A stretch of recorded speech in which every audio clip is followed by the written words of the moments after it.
Hi friends, it's Deanna Williston from Our Blooming Catholic Life, and I'm here today with a quickish update on our little gardens. So some of the things that have worked super well this year, you may have remembered that I compost all of our rabbits' litter box. So they use wood pellets for litter, as well as they contribute some, and the hay that they eat, they snack on all day, is in that litter box, and they never eat all of it, as well as some newspaper scraps, and I throw vegetable scraps, and all that gets composted together. Well, things grow in there. So right now I've got pepper plants growing, there's potato plants growing, which there's always potato plants growing, and sometimes there's peppermint, not peppermint right now. So there's like bell peppers, there's potatoes, I don't know what color, potatoes or peppers. And then there's this giant squash plant that is covering the entire compost heap and spread out into the yard. Now, we couldn't figure out what kind of squash it might be. Was it a zucchini? Was it a butternut squash? Was it a spaghetti squash? We didn't know, and it started out kind of like white with dark green stripes running along the length. And this is what one of them looks. I think it's full grownish. It's pretty hard. I have no idea even what it is. I don't remember eating anything of this shape or color. I don't know how it got there. Perhaps one of our little wild friends contributed. So this is a little bit cleaned up. I don't know that I'm going to eat it, but I probably will cut it open just to see if I can guess what it is. There were actually a couple more of these on the vine. To be fair, there's been about 50, 60 flowers on the thing, but not all of them turned into squash.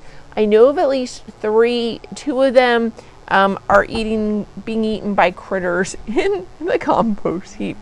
As well, so many of you have been curious about the whole pawpaw project.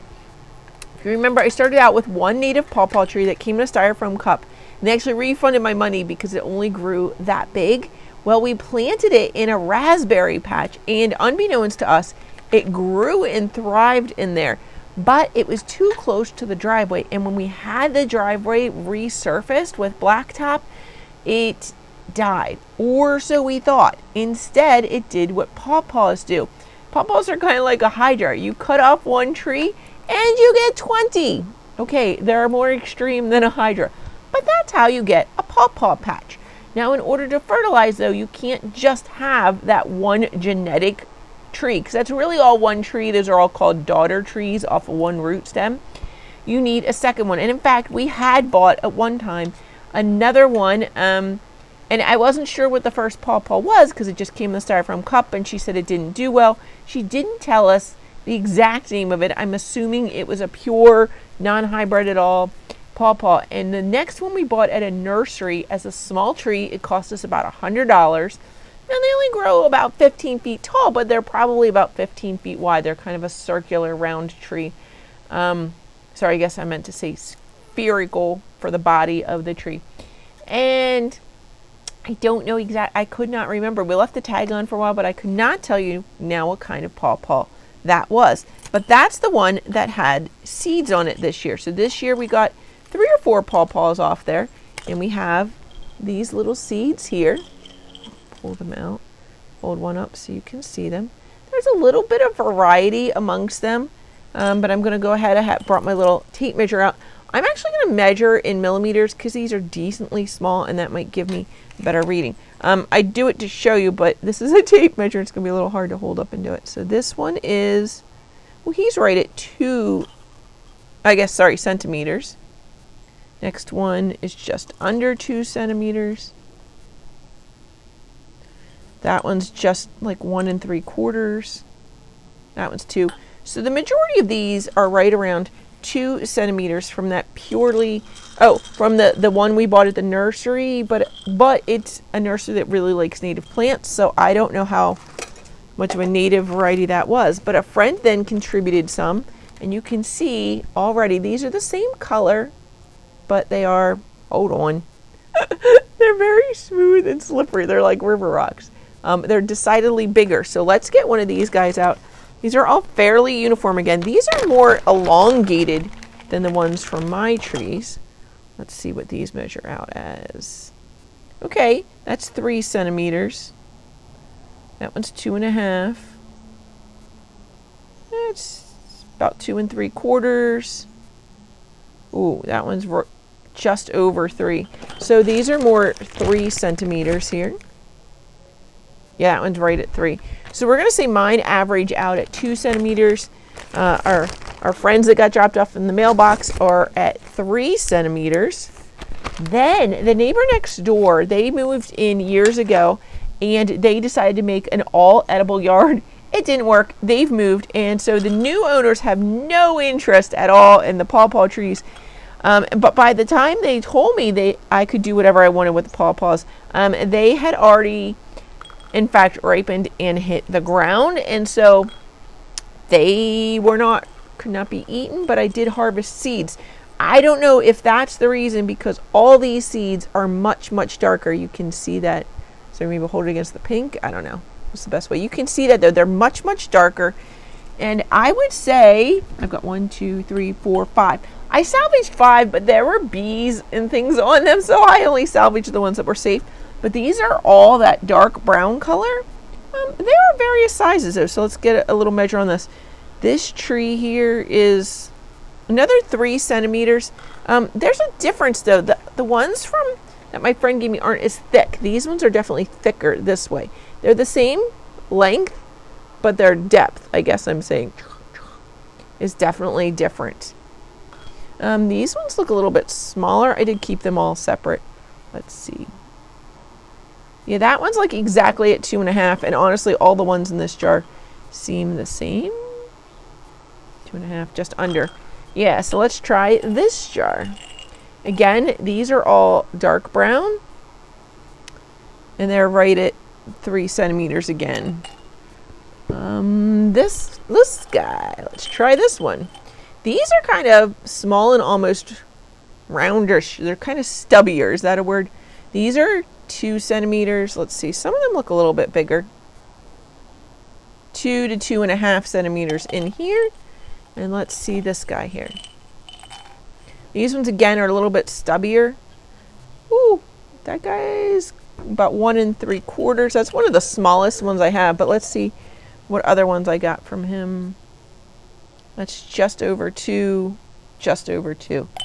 So these are probably the smallest next to mine, but mine again are a light brown color and they're not as fat. So I don't know if letting them ripen on the tree is going to yield a better seed or not.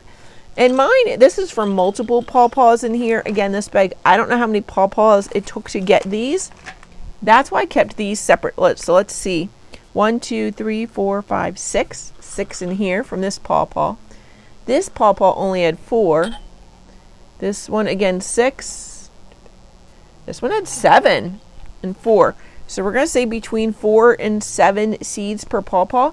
So they do kind of look like a banana, but they're kind of lumpy. And each seed inside, it's kind of fun because normally I try and eat them. I'm not normally taking like a rotten one and trying to pull things out of it. But each one is surrounded almost by its own little egg shape, its own little ball of food, right, for the seed. So if you're just peeling it just to get the seed out, you really can. It's like in a pocket in there, and it pops out kind of easy, except for at the end, it attaches here. That's kind of interesting. It's kind of like in a chicken egg or something, it's attached to the yolk sac, right? And it's kind of like that. So there's always an attachment point. You can see the other end is almost kind of pointy and round, but this end has a little bit of a flat spot, and that's where it was attached to the fruit. So there's the fruit is actually literally attached at that one point, but it's only attached at that one point to the pawpaw. So you can kind of just peel that away. It's like if you had one of these inside a sock and you just kind of turn it inside out, pop it out, done. Well, then you have to rip off the end. And you do want to properly dry them. I'm probably going to try and freeze some in the freezer, because they did grow up here in North America, so they probably have to overwinter. You might have to simulate wintering to be able to plant them in the spring. But some of them, I've already taken some of the ones from my pawpaws and spread them in the little patch of woods behind my house. And I'm probably going to select some from each of those and take them out and hide them out in some of the leaf litter and all out there as well. Well, I hope you enjoyed my exciting, I don't even try to garden, and maybe you've learned some new things about pawpaws today. Oh, also, somebody said they thought the American folk song about the pawpaw patch, they thought it was picking up pawpaws, putting them in your pocket. I don't recommend that. Would you put bananas in your pocket? That's kind of a soft fruit. I don't recommend putting them in your pocket. It's supposed to be putting them in the basket. Picking up pawpaws, putting them in the basket. Pocket's a greater alliteration, friends, but it's not practical. I would take a basket. It's like, I wouldn't put this in my pocket or a basket. This thing is heavy. Oh, we could measure it for you quick so you can see. Did you hear it at the table, friends? So this guy is over 20 centimeters. If you want that in inches, he's like 8 inches long. But let's do around the widest part. Let's see. Around the widest part, it's 15 inches. This is solid, and it was not easy to get off the vine. It, again, only had that one contact point with the vine, but it was not easy to get off. Interesting, the one contact point, kind of like our belly button. In some ways, we're all alike, huh? Interesting thoughts for the day. Well, that's all for gardening with my friends and accidental gardening tips. God bless you, friends. Get out there and enjoy this beautiful world and get to know the plants around you. Like, even though I'm not going to eat this, I really want to know what it is. And I'll probably still let the critters out here have a good time. I might open it up and let the groundhog and deer munch on it. A fun treat for them, and maybe keep them out of my bird feeders a little bit longer. I've also been harvesting, I didn't even bring them. I've been harvesting black walnuts as well. They're balls about this big. They kind of look like a tennis ball, but that woodsy aromatic smell to them. But my husband doesn't like running over them in the lawn with the lawnmower, so I go and gather them up. What I use to gather them up is flower pots. I use like a hanging flower pot as a basket, and I fill them up. We've got so many this year. The good news is I love, love, love the smell of black walnuts. The bad part is I don't have the hand strength to open up the nuts to get down to the meat. Working on that one. We'll work on that. If you've got any great tips. My grandmother used to have a C-clamp that was mounted on a piece of wood, and that worked for her. I wonder what happened to that. Anyway, friends, if you know of a good way to crack open walnuts without turning your hands completely black, there is no way. Anyway, get out there and enjoy the fall. God bless you, friends. Bye.